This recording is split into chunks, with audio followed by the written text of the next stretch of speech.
Hey guys, today's recipe we're making Philly cheesesteak. Now this is an easy recipe, don't be intimidated. I'm going to show you some tips and tricks that I do to bring out the best flavor because you know there are some little things that you can do that really make a difference. So I'm Rockin' Robin and I'm going to show you how to do it right after this.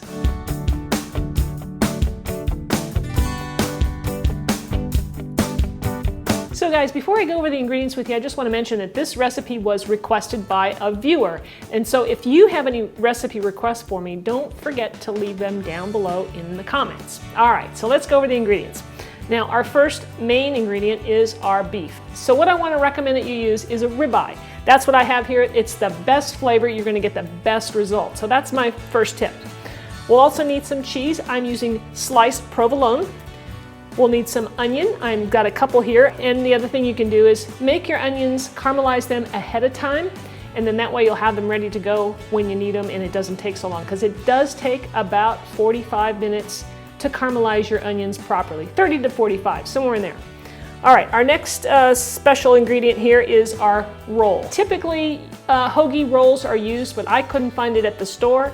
The key thing you want to remember here is to get a roll that's soft. This one is kind of squishy. You know, you don't want those hard sourdough rolls that are really dense and hard. That's not the right kind of bread for this sandwich. We'll also need some salt, garlic powder, pepper, olive oil, and a little bit of butter. All right guys, to start off here, we're gonna start working on caramelizing our onions because that takes 30 to 45 minutes, right? But before we actually do that, we wanna take our steak, which I have wrapped in plastic wrap right now, and we're gonna place this in the freezer while we're preparing our onions so that it can firm up, and then we're gonna slice it. Freezing it makes the slicing very thin, very easy. So that's what we're gonna do. All right guys, so just cut your onion in half and then you can thinly slice it. You can dice your onion or cut it into slices. Either way, it doesn't really matter. It just depends on how you like it. I typically slice it and then just cut it into smaller pieces like that. So I've got both my onions chopped up and now I'm going to take this over to the stove and we'll start caramelizing them. All right guys, I have my cast iron pan here over medium-high heat. I'm going to add probably a good tablespoon, let's do 2, of olive oil. And we're just going to place our onions right in there. Okay, so I'm starting out on medium-high. We're going to lower that down in just a minute here to low because we want to caramelize these low and slow.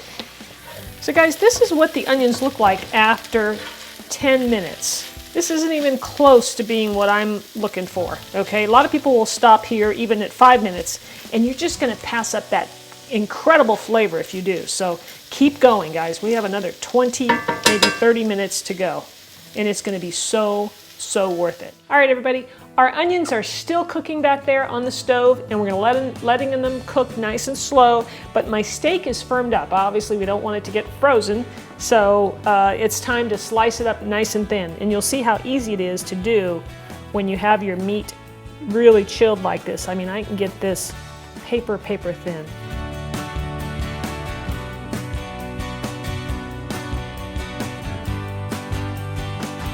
All right guys, so here is my ribeye steak all nicely sliced up and ready to go. We're almost ready to start cooking.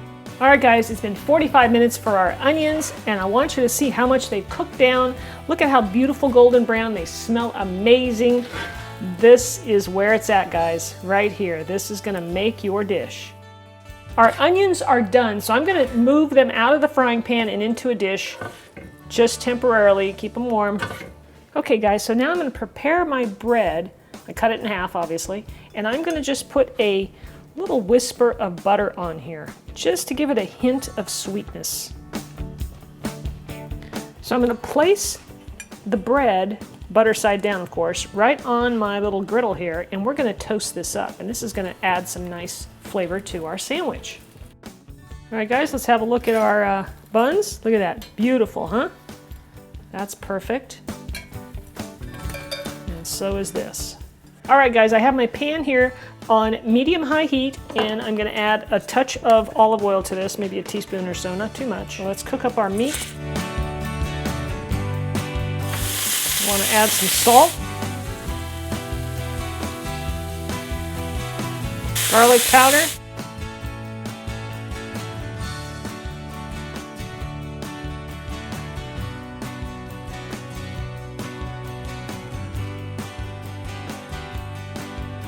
All right, the meat is just about done. It just has a little bit of pink in it. Time to add those onions back in so that they can get hot again, and we'll just mix those all in. Now I'm turning the heat down to low. Time for the cheese. So I'm going to place the cheese right on top. You can certainly get 2 sandwiches out of this. Now we're just going to wait for this cheese to melt. Once your cheese is melted like this, we are ready to put this on our bread.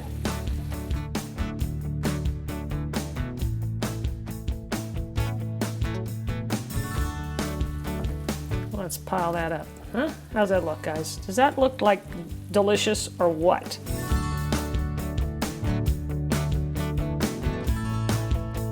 All right, guys, there you have it, my Philly cheesesteak. I think you're gonna love it. As long as you follow my tips, use a ribeye steak, caramelize those onions for a good 35 minutes. Actually, I went 45 and it's just perfect.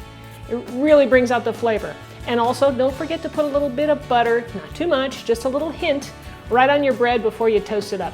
You are gonna love this recipe, guys. I know my son does. He can't wait to devour this sandwich right now. So thanks so much for watching, everybody. I hope you enjoyed it. If you did, give me a thumbs up, share it, and leave me a comment. All right, guys, and if you haven't subscribed, don't forget to click the button up there and you'll be notified every week when a new video comes out. So thanks again. We'll see you next time.